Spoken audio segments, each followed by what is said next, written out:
Hi there, welcome to Lesson 10.1c, Pythagorean Theorem Applications. Our very first example says, given the square, find the distance of AD. Well, side AD is from the diagonal side here from A all the way down to D. So what I did here is I just redrew the square up here on the board. We're trying to find the length of side AD, so we can make a right triangle out of this. And being that this is a square, I know that if this side is square root of 52, that this side is also square root of 52. And being that we're just finding side AD, I'm going to erase the C and the B. And here we're trying to find the diagonal, which is the hypotenuse of the right triangle that I just made. So now we can go ahead and put this into the Pythagorean theorem.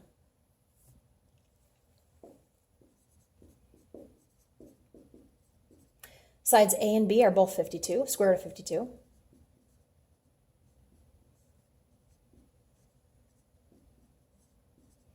So here we're solving for C. You could just go ahead and type this whole thing into your calculator.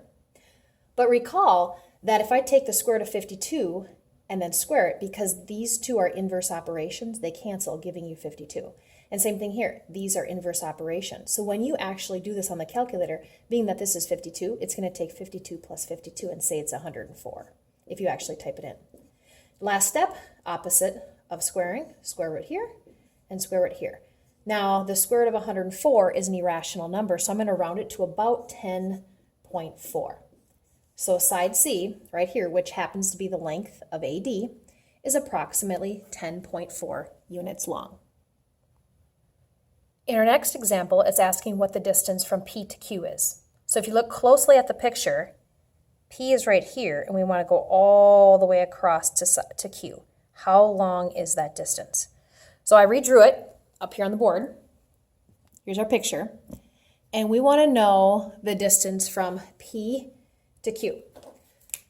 Well, we already, just from the picture, can tell what the distance from here to here is. That would be a length of 6. So I already know that that's 6. But what I don't know is the distance from here to here. That's what I'm trying to find. So I'm going to use a different color. This is what I want, this distance right here. Well, do you notice that this distance could be the leg of a right triangle?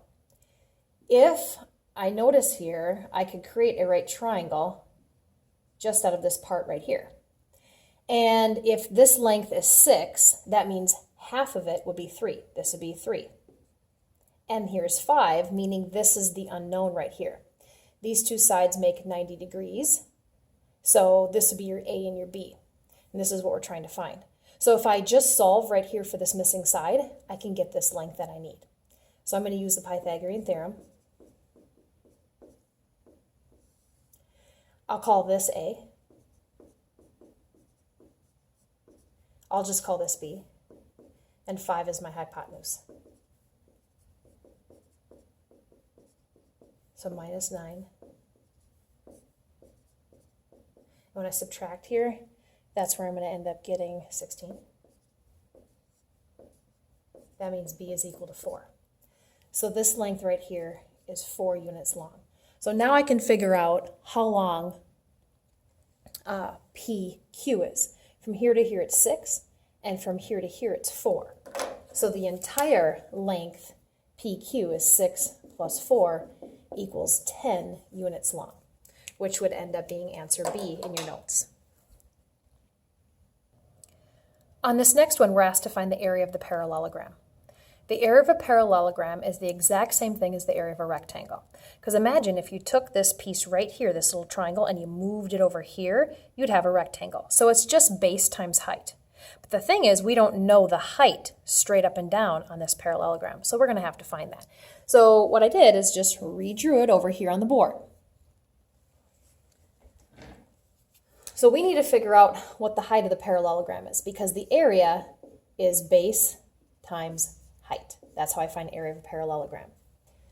So to find the height here, I could just make a right triangle out of the height. And if you see, the height would represent the A or the B. Let's call it A, This will be B, and 41 is C. So I'm just going to use the Pythagorean theorem now to solve for the missing side that I need, which in this case is going to be the height. So A is unknown, squared, B is 9, and C is 41. So I'm going to calculate. 9 squared is 81, and 41 squared is 1,681. A squared is equal to 1,600. I take the square root, and I get A is equal to 40.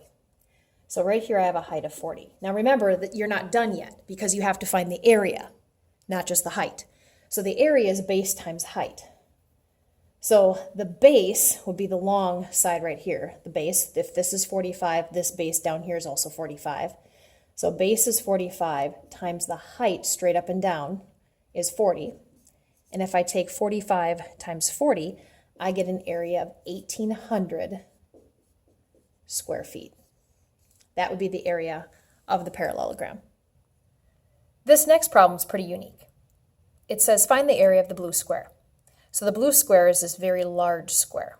And you can see that the diagonal side of the purple square is one of the side lengths of the blue one. The reason why I say this is kind of a unique problem is because you definitely can use the Pythagorean theorem to solve. But you don't have to. And a lot of students have figured out a way not to actually use the Pythagorean theorem. I want to show you a unique way that one of my students have came up with for solving this. We're asked to find the area of the big blue square. So here, if I find the area of the purple square, I would need the two lengths, the base times the height, or length times width. If that's square root of 36, then this is square root of 36. And now we know that square root of 36 is exactly equal to 6. So this is a 6 by 6 square. Now if I wanted the area of that purple square, I would take a length of 6 times a width of 6, and the area would be 36. Now, do you see how inside the blue square, the area of this purple square, like half of it, is right here? So let's say that I take this whole area of the purple square, which is 36, and if I divide it by 2, that gives me 18. Now once I have 18, that's really the area of half, which is this part right here. This is half of that purple square. That's 18. Now if you notice, there are 4 of these in here. If this is 18, that means this is 18, and so is this.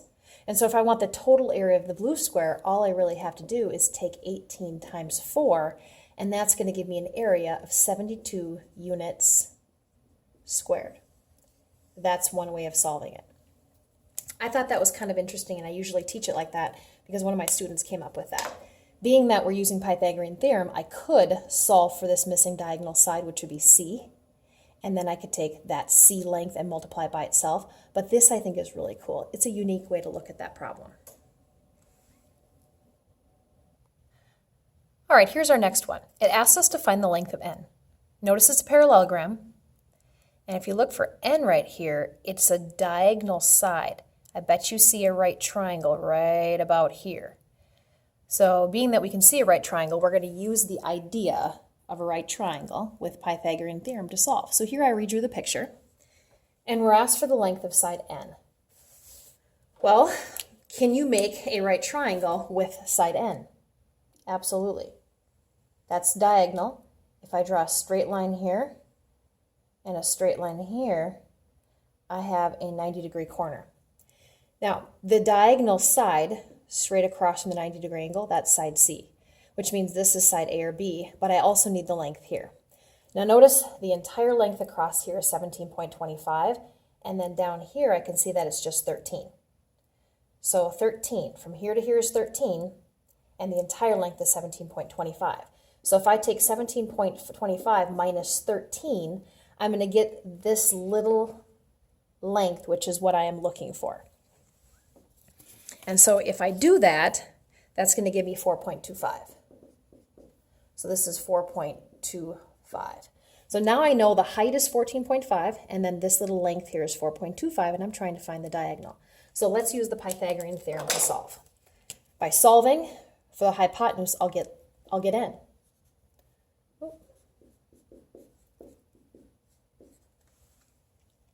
Okay, so A and B would be these two lengths.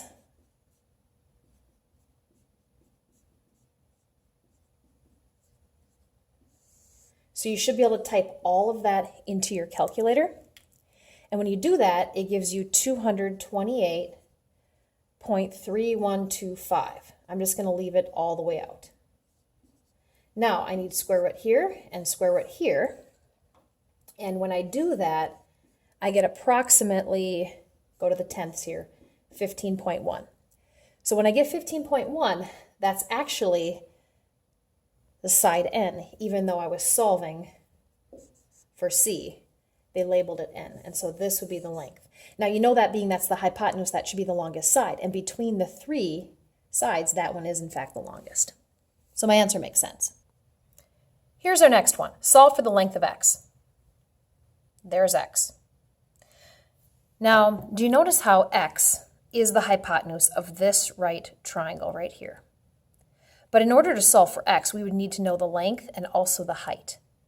Being that we don't know the height, we're going to have to then use this right triangle and figure out this missing side using Pythagorean theorem. Once we have this height, then we can find the missing side of this triangle. So it's kind of a two-part question. So I redrew the problem over here so I can show my work with you. So if I'm trying to find x, here's my hypotenuse, I need to know the side lengths of these two sides if I'm going to use them to find this missing x value. I know the length down here, but I don't know the height. So I have to be able to find that height. But what I can do is use this right triangle to find this side. Now, do you see how in this right triangle, I have sides A and B, and then side C here, this would be the hypotenuse of this right triangle. So let's first figure out this answer right here. Okay, so I'm going to go a squared plus b squared. Oh, I think I wrote that a little too high. You can't see it. There, that's better. So a and b are both 5. So if I type that into the calculator, that gives me 50. Square root, that's irrational. So I'm going to have to round that to about 7.1. So that means that this right here is 7.1. So I'm going to erase C and call it 7.1 units long. Okay, now that I've found that, now let's go back to the blue. Here I know this side A and here this side B, and now I'm trying to find C. So I'm going to use the Pythagorean theorem again. Of course, this is A and this is B. I can go ahead and plug all of this into the calculator, and it's going to give me 114.41. Take the square root, and I'm going to get approximately 10.7 units. And remember, that is side x. So I have to kind of do the Pythagorean theorem twice on this one. Okay, here's the last one, number 7. 2 vertical posts stand side by side. One post is 15 feet tall and the other one's 35 feet tall. If a 45-foot wire is stretched between the tops of the posts, how far apart are the posts? There's no picture, which means we're going to have to draw a picture so we can understand really what's going on. Our question again is, how far apart are the posts? So what I've done here, and I'd like you to do it too in your notes, go ahead and sketch what this looks like. Here we have, this is my ground, and here we have a 15-foot high post, and I'll just put a post top around there. And then we have a 35-foot post right here. It says we have a 45-foot wire stretched from this top post to this top post. Now remember, the question said, how far apart are the posts? So really, how far is it from this post to this post? Well, think about, I want to be able to try and figure out how I can use a right triangle to help me do this. So if I was looking for the distance between this post and this post, do you agree that that would be the distance between the two of them? Now think about, here I can make a right triangle. I can use this distance right here this right here and make a right triangle and figure out this missing length, this distance between the posts. But I'm going to need to know how far it is from here to here. Well, look at the picture. Remember, this is 35, and then here is 15. So think if I drive this over, this is 15, and if this whole thing is 35, what would be left for this? Well, yeah, that's just as simple as taking 35 minus 15. And if you do that, you get 20. So that means that this right here is 20 units long. Okay, well, now I have a right triangle. So here would be my A, B, and C. So A squared, there we go. Got the Pythagorean theorem set up to help me out. We'll just call this A. 20 is a B, and the diagonal hypotenuse is 45. So then I'm just going to be 20 squared here is 400. 45 squared is 2025. Just using the calculator, subtracting here, because I'm solving for A. Square root last step, cancel that squared. And then here, I get approximately, when I take the square root of this number, I get about 40.3. And remember, this is feet, so then this would be 40.3 feet apart. That's how far apart the posts are sitting. And that is it. Hopefully that'll be able to help you out with your homework. Thank you very much. Have a good day. Bye.